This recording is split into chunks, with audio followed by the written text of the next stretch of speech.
Umuwi na Pilipinas ang international singing sensation na si Charisse para sa inauguration ng bagong presidente at vice-presidente bukas. Ano kayang nararamdaman ni Charisse na kakanta siya sa makasaysayang okasyong ito? Alamin natin sa chika ni Nelson Canlas. Inamin ni Charisse na kabado siya sa kanyang pagkanta bukas ng pambansang awit ng Pilipinas sa pagpapasinaya sa bagong Pangulong Benigno Aquino III.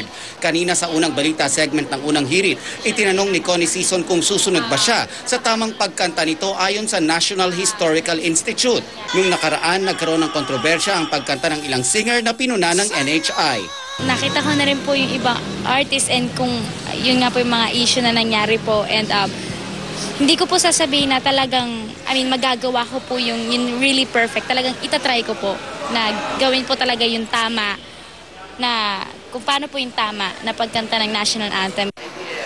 3 araw lang ang itatagal ni Charisse dito sa Maynila bago siya bumalik sa Amerika para mag-training para sa kanyang pagsali sa hit musical on TV na Glee. Hindi niya raw inaasahan na mangyayari ito.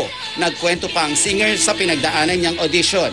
Parang ang pinaka-testing na nila sa acting mo, i-interviewin ka nila, tapos parang aanuhin nila, parang sabihin nila, seryoso sila, parang tell me your story, life story. Okay? So syempre, ang lola nyo naman, nagdugo na ang ilong, kakakwento. Kasali rin si Charisse sa video tribute para kay Michael Jackson. Nung una, laking hinaing ng Pinay international singer nang hindi natuloy ang dapat ay guesting niya sa concert ng namayapang King of Pop. Pero napalitan naman ito ng tuwa na mabigyan siya ng pagkakataon na magbigay pugay sa impluensya ng King of Pop sa kanyang musika. Nako,